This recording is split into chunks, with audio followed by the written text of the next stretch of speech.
네, 여러분 안녕하십니까? 수원시 글로벌 평생학습관 러닝 레터 배우러와 제 82호를 영상으로 배달해 드리겠습니다. 저는 오늘도 배달꾼 조영호 관장입니다. 이번에 주제는 에스프레소 향기에 반해 커피점을 차린 사람. 그분은 누구일까요? 아마 여러분 많은 분이 짐작하실 겁니다. 네, 오늘 커피점 얘기인데요. 스타벅스 얘기가 되겠습니다. 배움과 삶에 얽힌 얘기. 어떻게 스타벅스가 오늘날의 스타벅스가 됐는지 그 뒤에 있는 인간 얘기를 전해드리도록 하겠습니다. 예, 스타벅스의 위력을 한번 먼저 볼까요? 우리나라에서 스타벅스가 올린 매출액이 2020년 기준으로 2조 원이 됐다 그럽니다. 외식업에서 한 체인점이 2조 원을 올렸다는 것은 대단한 일이고, 과거에 없었던 일인 것 같습니다. 그리고 이와의 격차도 어마어마해서 한 4배 가까이 이렇게 되는 거죠. 그래서 1인 스타벅스와 2, 3, 4, 5, 6, 7, 뭐를 다 합친 것하고 비슷한 정도로 이렇게 규모상으로 일단 엄청난데요. 이게 한국에서만 그런 게 아니고 전 세계를 봐서도 비슷한 현상입니다. 매출액 기준으로 상위 10 커피 브랜드를 보니까 1번이 스타벅스고요. 그 다음에 이제 캔 커피 뭐 이런 걸로 해서 나오는 페퍼라고 있죠. 네슬레도 있고 쭉 이렇게 나오는데 스타벅스가 1인데 23밀리언이니까 235억이 되겠죠. 달러입니다. 2위는 11만 116억 원이 되니까 1위와 2위의 그 규모의 차이는 1위가 2배 정도 된다. 2위를 2배로서 따돌리고 있다. 이게 대단한 얘기가 되겠습니다. 어떻게 해서 커피점이 이렇게 에, 군계 일학으로 독보적인 위치를 차지하게 됐을까요? 그 커피숍을 일으킨 사람은 사진에서 보시는 이분입니다. 하워드 슐츠라는 이름 이분인데, 근데 사실 하워드 슐츠가 스타벅스를 창업한 건 아니죠. 스타벅스를 창업한 것은 교사 친구 세 사람, 영어 교사, 뭐 역사 교사 이런 사람들이 그 친구가 돼서 이제 얘기를 나누다가 우리 커피 장사를 해보자 해가지고 당시에는 미국 사람들이 커피를 집에서 갈아서 마셨기 때문에 커피 원두하고 커피 기계가 필요하지 않습니까? 그런 것을 공급하는 회사로 출발했는데 여러 커피 브랜드를 커피 그 원두를 공급하는 회사들이 있었지만은 질들이 그렇게 좋지 않아서 여기서는 정말 아라비카 원두 가장 좋은 원두를 구해가지고 가정에 공급하고 또 관련된 커피 메이커들을 파는 그런 회사로 출발을 했죠. 그게 이제 1971년도입니다. 하워드 슐츠는 71년도에 이 스타벅스하고 아무 관계도 없었습니다. 하워드 슐츠는 정말 어릴 때 어렵게 자라서 정말 찢어지게 가난한 그런 시절을 겪었다 그래요. 유대인 가정에서 자라나긴 했지만은 아버지가 트럭 운전으로 어떤 배달을 하게 됐는데 교통사고를 입고 그 당시는 보험도 없고 그러니까 그 교통사고 치료하느라고 뭐 적은 돈이지만 모아놓은 돈도 다 쓰고 정말 찢어지게 가난하게 살고 형제들이 세 명이었었는데 단칸방에서 그냥 어렵게 살았는데 이 가정 형편이 어렵다 보니까 엄마 아빠가 늘상 싸우는 것이요 그거예요. 그래서 엄마 아빠 싸우는 소리가 듣기 싫어서 이불을 둘러써도 그 소리는 여전히 들리고 그래서 밖으로 나와서 이제 그 서민 아파트에 살고 있었는데 아파트 복도에 나오면 그런 대로 평화를 유지할 수 있었다. 이래. 그래서 번듯하면은 이제 아파트 계단에 나와가지고 혼자 앉아 있었는데 앉아서 뭐 하겠습니까? 상상을 했죠. 운동을 좋아하는 슐츠는 자기가 미식 축구가 되는 선수 상상 또는 그 야구 선수가 돼서 홈런을 치는 상상 또 여기저기 투어를 다니면서 기차를 타고 여행을 하는 상상을 그렇게 했다 그럽니다. 상상을 할 때마다 즐거웠고요. 평화로웠고요. 아빠, 엄마 싸운 것을 잊을 수가 있었다 그래요. 그런데 열심히 상상을 해서 그런지 하여튼 자라서 운동선수가 돼서 미식 축구 선수가 돼서 이제 대학은 장학금을 받고 노던 미시간 대학에 들어가서 공부를 했고요. 근데 졸업 후에 세일즈맨으로 시작해서 여러 군데 세일즈맨을 하다가 뭐 제력서도 있고 뭐 하다가 이제 스웨덴 회사인데 주방용품을 파는 스웨덴 회사에서 영업을 맡게 됐어요. 근데 그 주방용품 중에 커피 메이커, 커피 관련 제품이 있었다는 것입니다. 그런데 시애틀에 있는 뉴욕에서 영업을 하고 있었는데 시애틀에 있는 어떤 회사, 그 어떤 회사가 스타벅스라는 회사이죠. 거기서 관련 제품을 구매 신청을 해온 것이죠. 그 회사에 납품을 하러 가게 됐는데, 가서 보니까, 재밌는 사업을 하는 그런 커피 원두 공급 라는 걸 알게 됐습니다. 그래서 서로 이제 얘기를 하고 의기투합해서, 그러면 당신이 아예 우리 회사에 와서 영업을 하면 어떻겠냐 해서 82년도에 스타벅스 영업사원으로 발탁이 돼서 자리를 옮기게 됐다는 거죠. 그래서 1년 동안 열심히 일을 했는데 거기서 커피에 대해서 공부를 많이 한 것이죠. 근데 이 정도면 다 됐다. 커피라고 하면은 나이상 아는 사람 뭐 나와보라고 해. 뭐 이랬었는데 밀라노를 출장을 가보니까 이 세계는 전혀 다른 세상이었어요. 밀라노에서 커피점을 들어간 겁니다. 유럽에서는 주로 먹는 커피가 에스프레소죠. 아주 강한 에스프레소. 저도 프랑스에서 공부를 했기 때문에 에스프레소는 정말 진하고, 근데 처음에는 정말 담배꽁초를 씹는 것 같이 굉장히 진했는데, 그 몇 번 마시다 보면 그거 아니면 커피를 마실 수가 없어요. 근데 에스프레소 커피숍을 딱 들어갔더니 거기서 자기를 맞아주는 바리스타의 그 음성과 표정, 이게 장난이 아니었고요.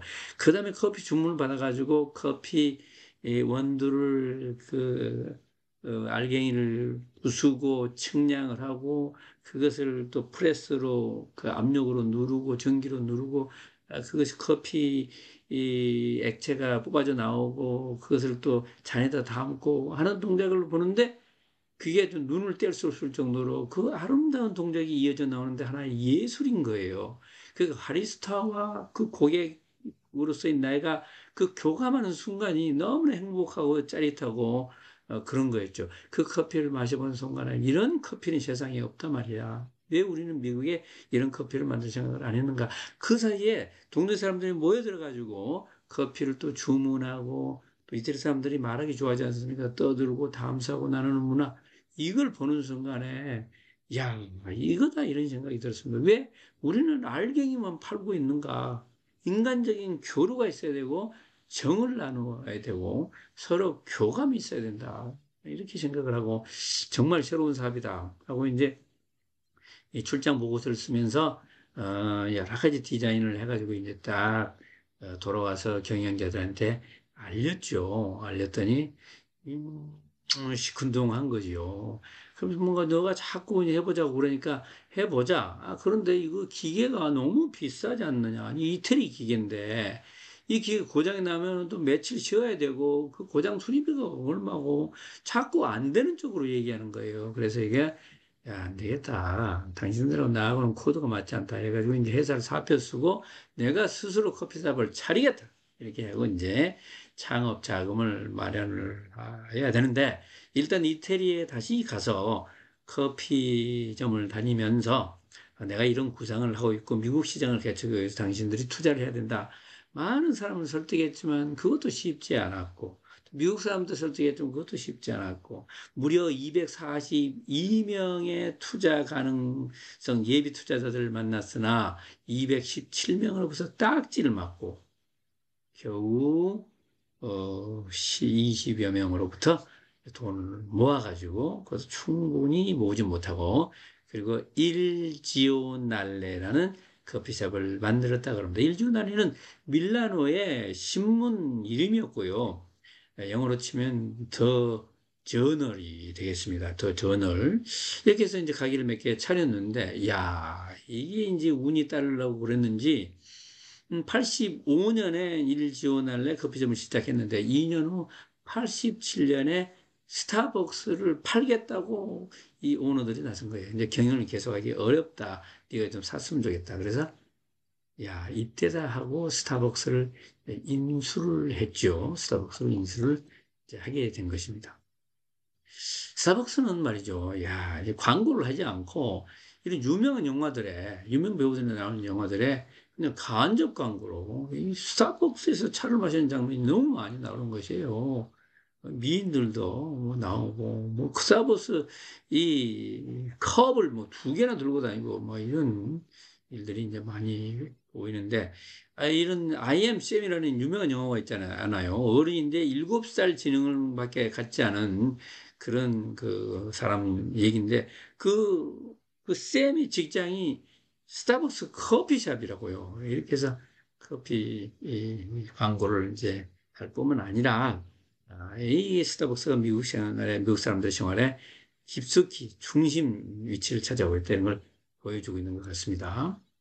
네, 그렇게 해서 1987년에 스타벅스를 인수를 했고 본격적으로 점포를 확대를 해서 오늘날에는 가장 최근에 통계를 보니까 가장 최근에 통계 보면 오늘은 80개국에 진출해 있고 점포 수는 33,800개다 이렇게 되는데 그중에 반은 미국에 있고요. 3분의 1은 직영점이다. 뭐 이렇게 되어 있습니다.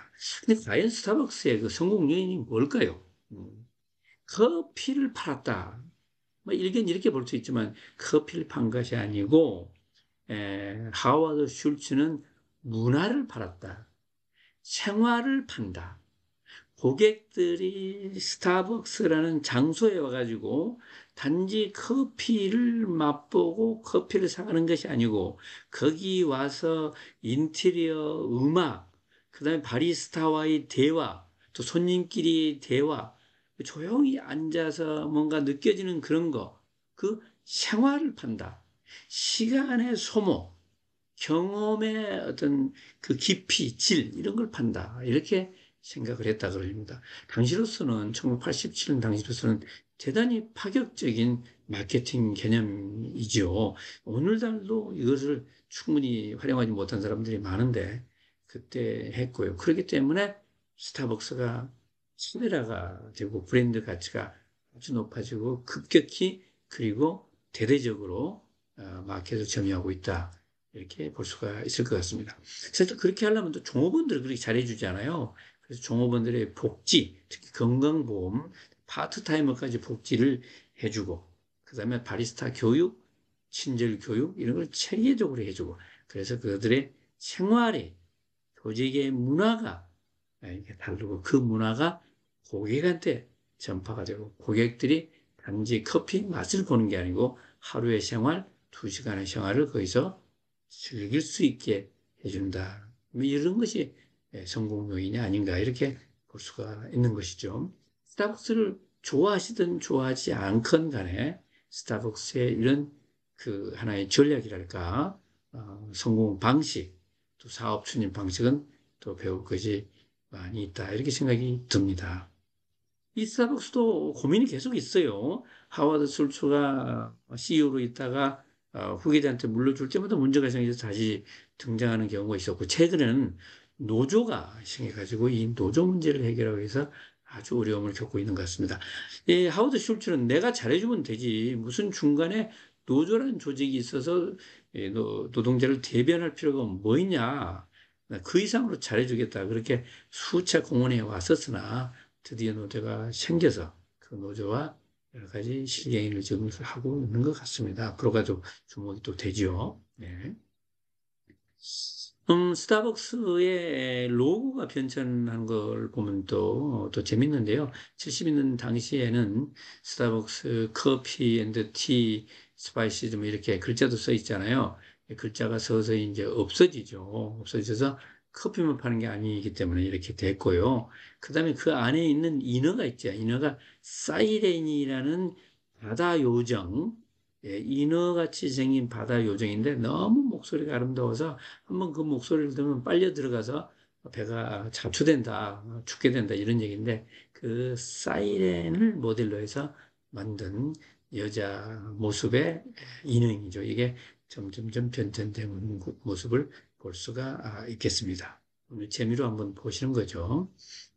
네, 여러분, 조용호 관장의 좌우지간, 오늘은 하와드 슐츠 어려움을 보도록 하겠습니다. 이번은 이런 얘기를 늘 했다고 합니다. 늘 크게 생각하세요. 더 크게. 네, 하워드 슐츠, 스타벅스 CEO입니다. 그리고 또 이런 말 했어요. 구두끈이 풀렸는지도 모르고 앞만 보고 달린다면 1등을 할 수가 있을까? 가끔은 아래를 보고 구두끈을 점검할 필요가 있다. 예, 정말 맞는 말 같아요. 저도 구두끈이 풀려서 자주 메고 있습니다. 달리기만 할 수가 없거든요. 걷는 것도 불편한데 구두끈을 잘 내려다 보시기 바라겠습니다. 예, 수원시 글로벌 학습관에 여러 가지 프로그램이 많은데 7, 8월은 겨울방학입니다. 짧은 2개월이죠. 그렇지만 이 짧지 않은 프로그램들을 많이 우리가 론칭하고 있는데 찾아주시기 바라겠습니다. 우리 젊은이들이 CNS로 학습관을 서포트할 수 있는 그런 프로그램도 만들고요. 그 다음에 또 해양 포유류와 함께 사는 세상을 만들기 위해서 강좌를 또 마련했습니다. 음악 프로그램도 있어요. 3번에 걸쳐서 있는데 저희는 문화기관이 아니기 때문에 음악을 하면서 또 학습을 해야 되잖아요. 그래서 생생 뮤직 토크쇼로 6월 30일, 7월 7일, 7월 14일 이렇게 저녁에 이렇게 공연 겸 학습을 하는 자리를 마련했습니다. 여러분 많이 즐겨주시기 바라겠습니다. 여러분 구독 신청하셨죠? 좋아요 눌러주시고 이번에도 잘 찾아주셔서 감사드리고요. 다음번에도 같이 즐겨주시기 바라겠습니다. 여러분 감사합니다. 바이바이. 바이바이.